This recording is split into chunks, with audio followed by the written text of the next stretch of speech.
Assalamualaikum warahmatullahi wabarakatuh. Wadia Balad ATE official di mana wae ayana. Alhamdulillah wa syukru ala ni'amillah.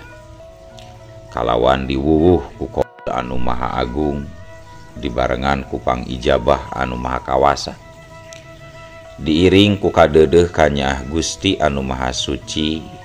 Urang ayeuna dugi kadanget ayeuna masih keneh di tiasa ditepang dangukeun deui dina acara anu matuh kamemet urang sadayana. Nyatana dina pagelaran dongeng Sunda jejer carita Rajapati di Puncak Suji. Ayeuna kantun bagean anu ka 20 hiji nanya pamiarsa. Ieu dongeng mangrupikeun buah karyana Kang Asep Gun di Palihan Bandung Majalaya. Kangge Kang Asep Gun ngahaturkeun rewunuhun laksaketi kabingahan, rehna parantos ngintunkeun naskah sekaligus ngawidian mamang kangge medar ieu dongeng dina channel ATE official ieu. Atuh sumangga kanu teu acan subscribe geura subscribe heula, ngarah langkung pogot sareng langkung semangat deui kasih mamangna dina enggoning medar ieu dongengna. Nging hilap di like di komennya nu saseueur-seueurna. Lainna naon, mamang masok bingah kitunya. Upami maosan komentar-komentar ti para wargi sadayana teh. Kalintang bingahna deui upami mah link video mamang ieu dipanggeserkeun atanapi dipangbagikeun gitu. Seueur lah media sosial anu tiasa diangge nge-share atanapi ngabagikeun link video mamang ieu. Atuh ngarah teu nyakolong ting kana waktu sumangga. Ayeuna mah urang lajengkeun deui dongeng Rajapati di Puncak Suji bagian anu ka 20 hijina. Kumaha salajengna? Sor cikopina, betot simutna, wagan heula tali kolorna, bisi morosot, merezel, morozol, uzel-uzelan di tengah jalan. Tumpak dung dung tes.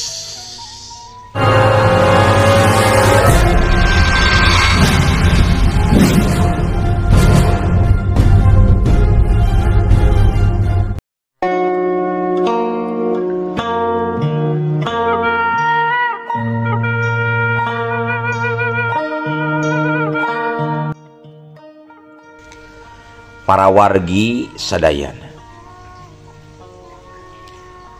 wanci geus liwat di tengah peuting, tapi anu garnoman catur antara Wigena si Kardon jeung Mang Wihar masih keneh tacan aya tanda-tanda pitunduheun.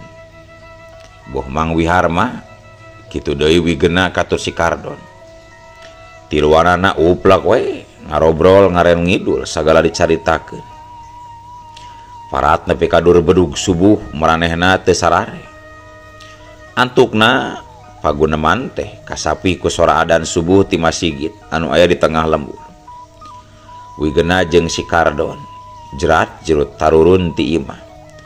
Rek muru ka sumur anu aya pipireun imah. Satuluyna tiluanana marilu ngalaksanakeun salat jamaah subuh di tajug anu aya di tengah lembur.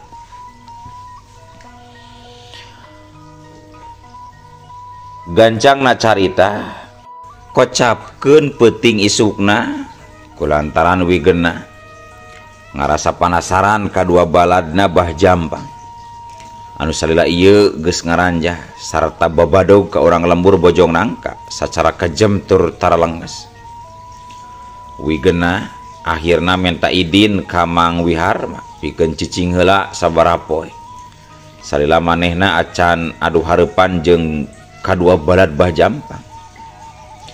Mang Wihar jeung sakabeh urang lembur anu dipupuhuan ku Pak RT ngarasa ato ngadenge patekadan Wigena anu rek bumela ka urang lembur sarta rek ngayonan balad-baladna Bah Jampang nyatana anu duaan teh. Harita wanci sareureum budak di imah Mang Wiharma katempo aya sabaraha urang anu keur gareuneman catur dibarengan jeung ku badamian ngeunaan kumaha carana atawa tindakan naon anu kudu dilakukeun lamun seug dina peuting eta. Kadua urang balad bah jampang daratang deui ka lemurna. Salianti Mang Jumhar jeung Wigena oge si Kardon anu lainna aya Pak RT jeung dua urang lalaki tengah tubuh anu umurna sapantaran jeung Mang Wiharma.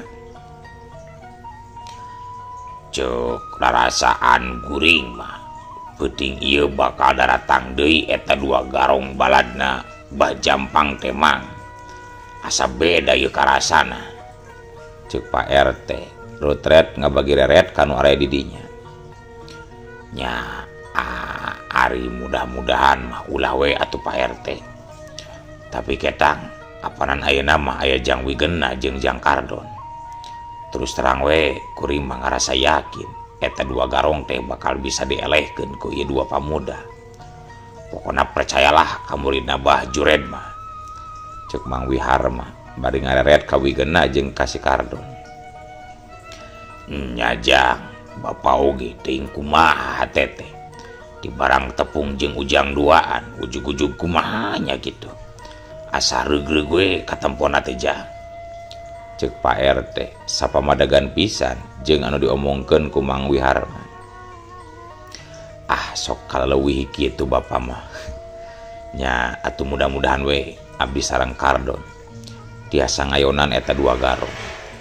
Sok komo dugi ka tiasa pabalik pikir mah maranehna. Eta tujuan abdi nu utamana Pak RT Mang.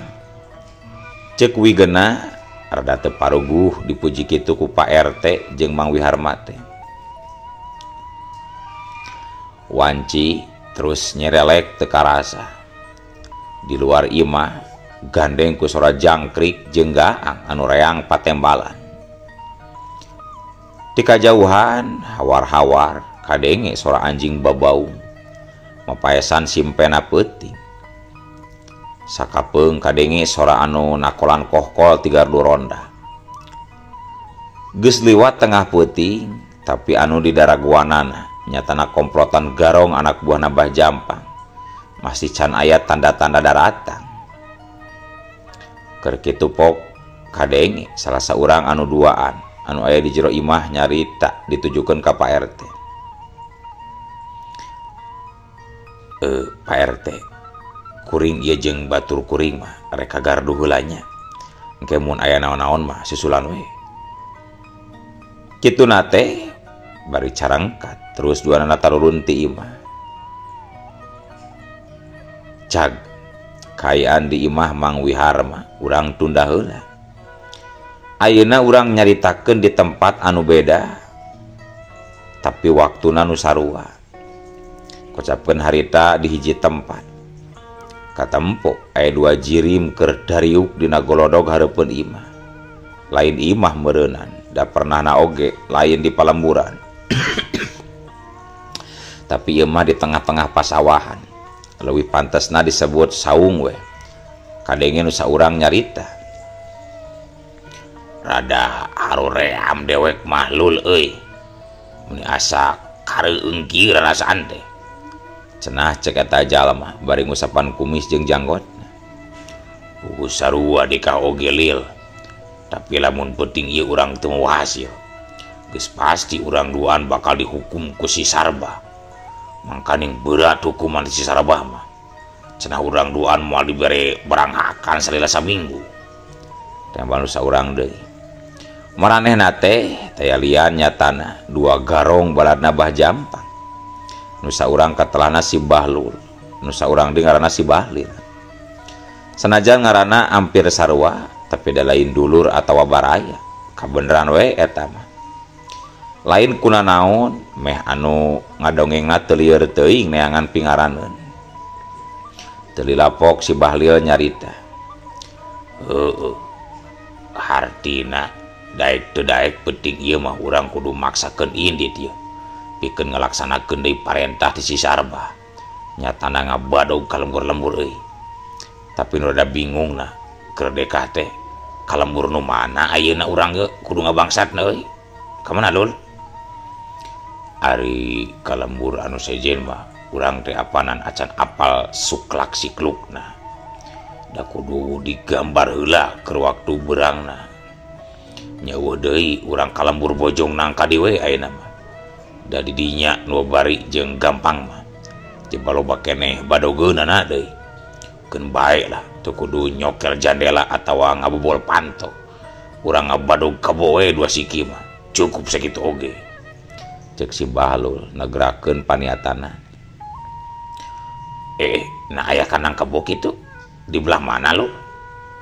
Lah si laing mah make jeung nanyakeun di belah mana sagarupa eta anu sajoleun ti jalan lembur sisi sawah anu deukeut tangkal muncang teh geuning apanan eta teh kanang kebo mun teu salamat teh tenjewan dewe aya kana 5 anak kebona oge anu 2 indungna jeung bapana anu 3 anakna jeung incuna meureun. Ari ngomong teh si laing mah make jeung indungna bapana jeung incuna sagala juga ka jelema we nyaeu atuh ngomong-ngomong saha nu boga eta kebo teh Lul euy imahna deukeut teu maksud dekat teh eta kanang kebona deukeut ka imah nu bogana henteu nya teuing ari nu sahana mah barina oge teu kudu dipikiran ka teh teu ari pisan sia rek nu saha wae oge pokona gubug we nah pusing-pusing teuing asana teh apanan geus sidik urang lembur di nyama sakabeh oge sarieun ka urang teh cek si Bahlul deui rada morotot ka si Bahlul anu pamustunganana beral we 2 anana laleumpang rek ngajalankeun tugas tinu jadi gegedugna nyatana rek ngabadog ka lembur bojong nangka sakumaha nu geus dibadamikeun tadi teu kacatur kumaha lila di jalana wanci janari leutik eta 2 rampog baladna bah jampang teh geus anjog ka lembur anu ditujuna jen si Bahlil jeung si Bahlul ngajaranteng di jalan anu berasna ka jero lembur panonna rarat-reret ka sakurilingeun eta tempat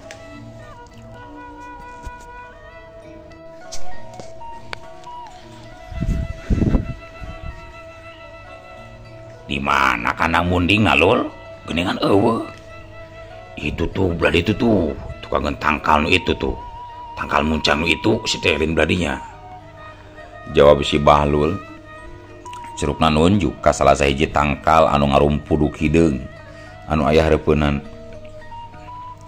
Nah atuh ari jauh kene masih lain kala eureun di dieu sia teh sanu ngajak eureun barina oge puguh si lain anu jugna janteng mah deul ayo ganceng bisi kaburu burang manten ayo cek si Bahlul bari miheulaan leumpang muruh ka tempat anu dituduhkeunana tadi teu lila antarana srog 2 nana aranjog ka hareupeun kandang munding anu disebutkeun ku si Bahlul tadi teh tuh aya 5 mundingna teh tuh urang bawa nu panggedena we keun bae anakna mah teu dikubung keur engke di we hayu buru cek si Bahlul kituna teh bari ngojengkang ngadeuketan eta kandang kumaha mawana euy kabo sakieu galedena da berat beureun ari kudu dipapanggul masih Bahlul ari sia nya ulah dipanggul atuh akod we ku si laing sakalian mun bodoh-bodoh teuing sia atuh nya heueuh ari rek dipapangku mah berat sia teh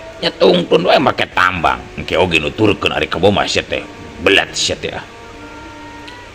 nuturkeun ka mana ari ente Lul ka ditu ka Arab Saudi sia beungeus mentong loba nyari eta we awas ku dewek kurang kaluarkeun heula tina kandangna ngacedog sia mah dasar Bahlil sia cek si Bahlul belus we manehna asup ka kandang teu lila oge geus kaluar deui bari nungtun munding sadua-dua keur denaker tah bawa ku si laing cekelan tambangna dewek rek moal kabon nu ieu sok cekelan bari ngasongkeun tungtung tambang anu tungtung nu hijina deui geus dicangreudkeun kana beuheung munding geus kitu mah terus saduanana laleumpang bari leungeunna narungtun munding make tali tambang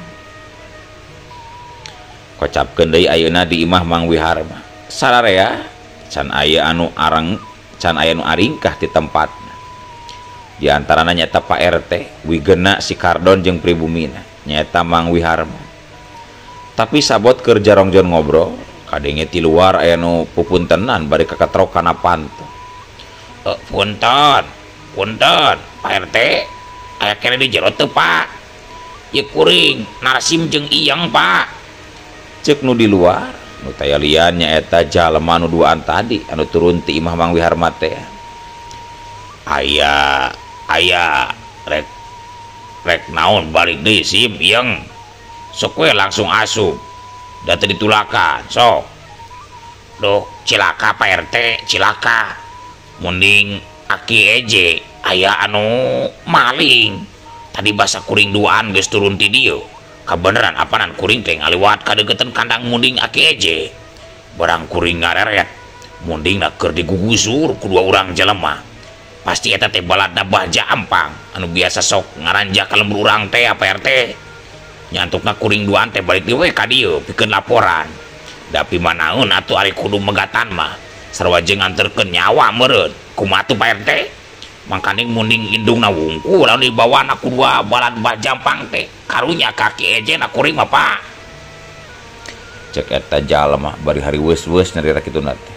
Uluh, kumaha aja? Cek Pak RT bari ngareret ka Wigena menta bong bolongan.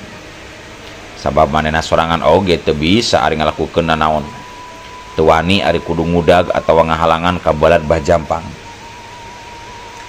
Tah geuning didaguan teh akhirna muncul oge.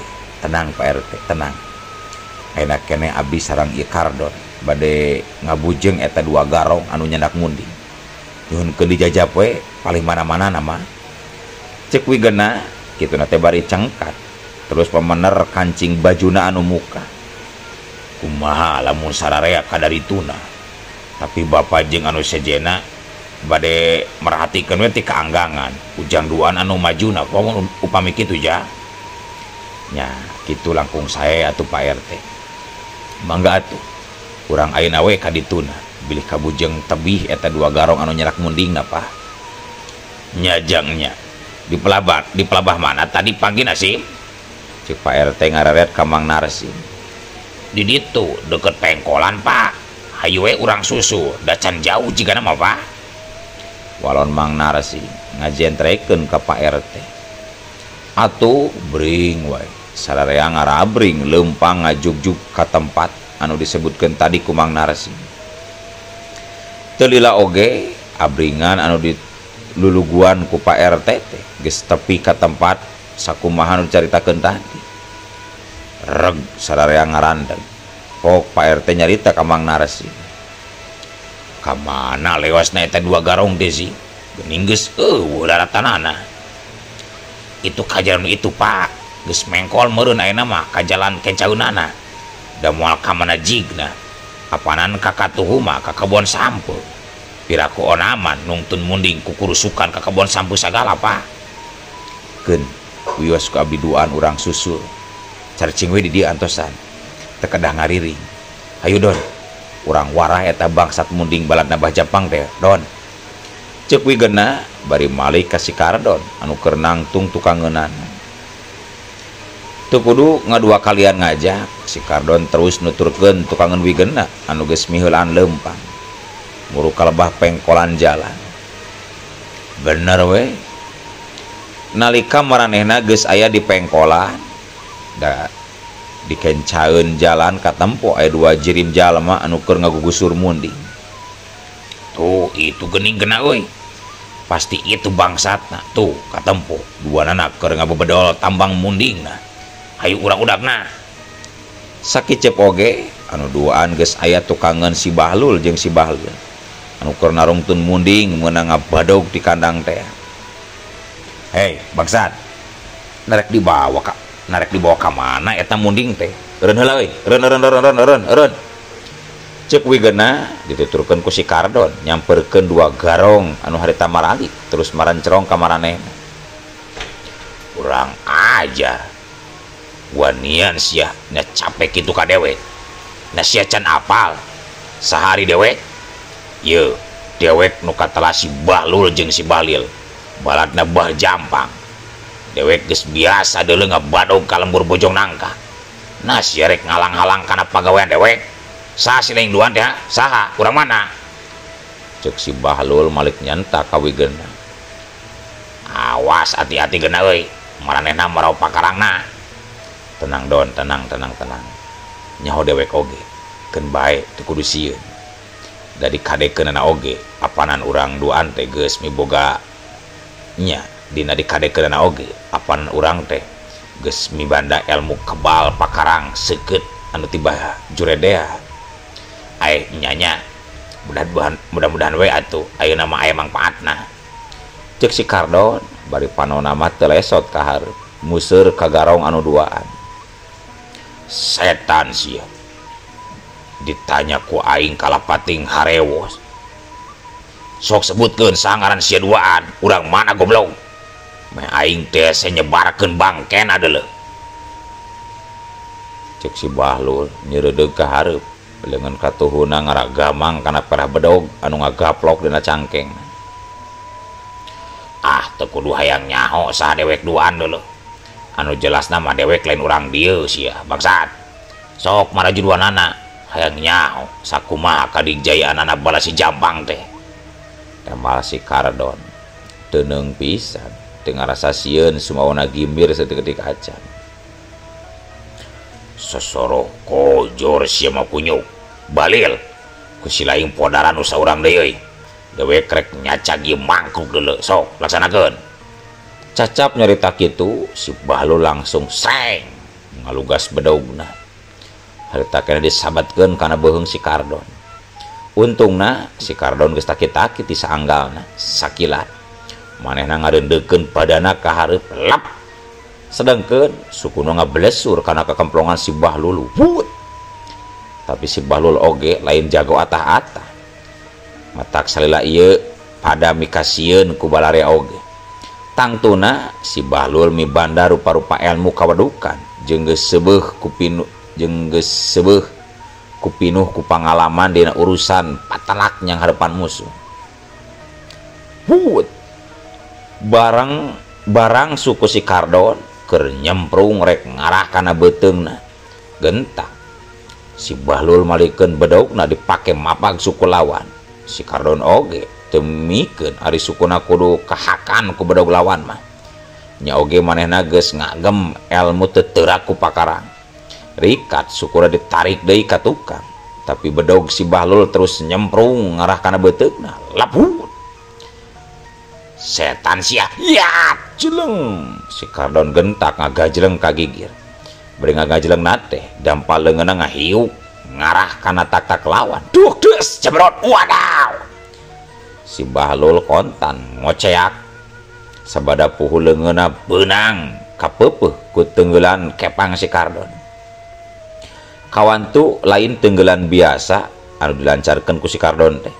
Harita keneh leungeun katu si Bahlul tina tak-tak nepi kana pigelangan karasa komper jeung nyeri jaba nyautan. Bedogna oge jadi murag kana taneuh plou. Tapi teu kungsi lila oge si Bahlul geus masang di kuda-kudana. Bedogna nu tadi murag geus aya deui dina cekelanana. Urang ajar. Nah sa sia teh nu sabenerna kunyuk. Saumur-umur jadi murid Bajampang. Kakarak aing kebenangan ku musuh sia. Cek si Bahlul katara beungeutna beureum nandakeun amarah anu ngagugudug jero dadana. Eta pok dipok deui nanyakeun ngaran. Dewek oge teu nyaho deuleu kana ngaran sia, tapi dewek mah da teu hayang apal barena oge sia bangsat kebo. Nah ari sia meniku kekepet keukeut hayang nyaho. Hayang kenalan mah lain ka dewek atuh, tuh karanda. Hehe. Temal si Kardon bari ngahehe. Gandeng si goblok. Pirananya ngaran wae meuni hese ngabejakeun sia. Naon hese enak kehet padahal mah. Sakitu ku dewek tadi disebutkeun ngaran dewek nu katara si Bahlul. Hari itu batur dewek nu ngaranna si Balil. Tiraku sia teu ngadenge wae goblok. Ai. Nyanya. Baelah rek Bahlul rek Bahlol oge. Angger keur deka mah teu penting. Teu hayang nyaho titik sagede hulu pokona mah. Kurang ajar. Modar sia bangsat. Ya, si Bahlul bener-bener geus teu bisa ngapendung deui amarahna. Sakilat bedogna dihembatkeun kana palebah beuteung si Kardon. Si Kardon nepi ka ti babaranting mundur ka tukang nyingkahan sabetan bedog si Bahlul anu teu disangka samemena. Wududut laplos. Sabetan bedog si Bahlul pikeun anu sabaraha kalina ngeplos deui wae. Teu keuna kana sasaran. Anu antukna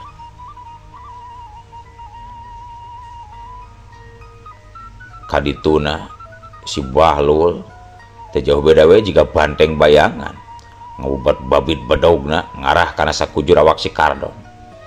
Ugoe ditarajang sacara ngababi buta seperti kitu mah si Kardon teh teu wudu ngarasari puo oge.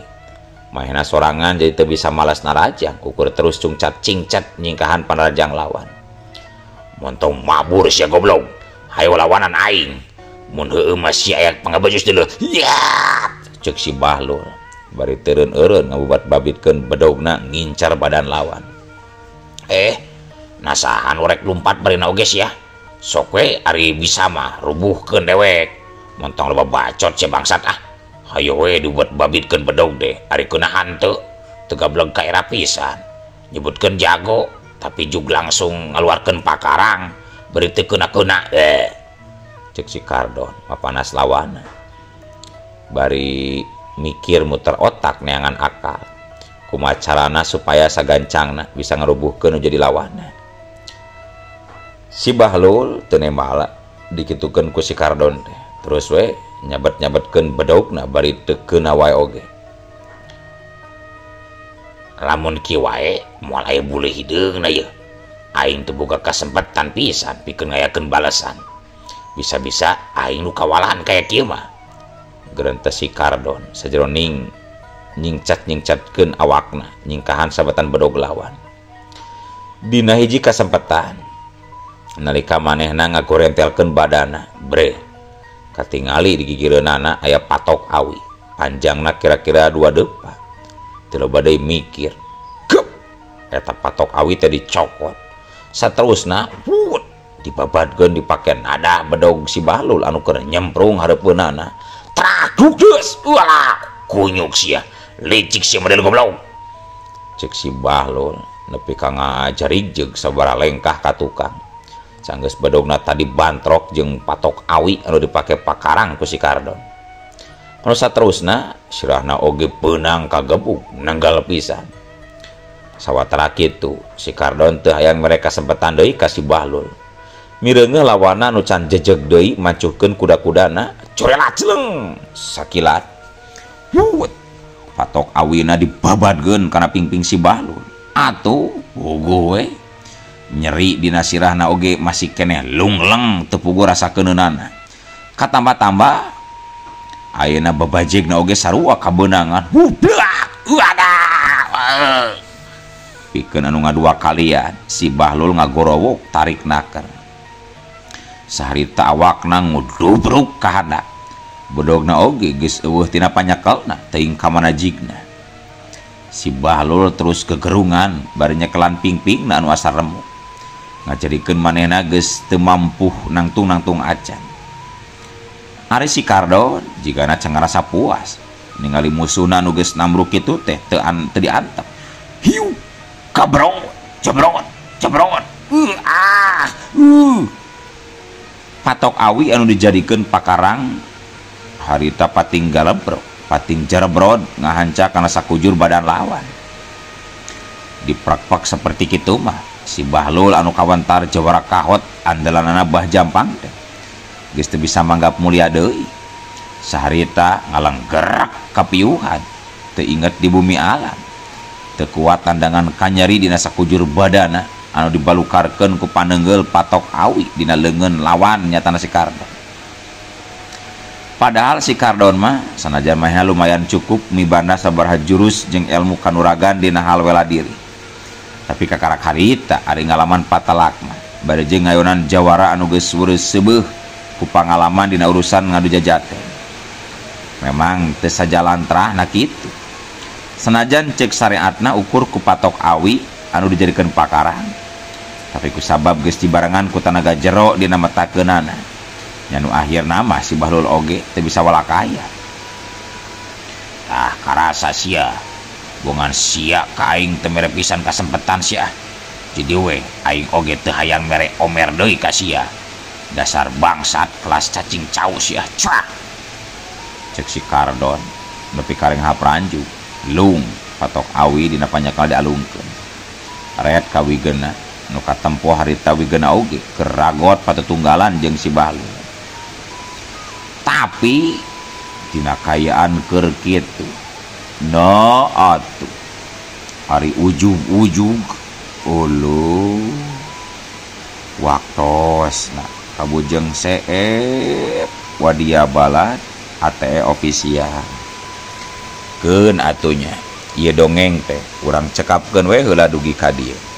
Insyaallah enjing pageto baris dilajengkeun deui.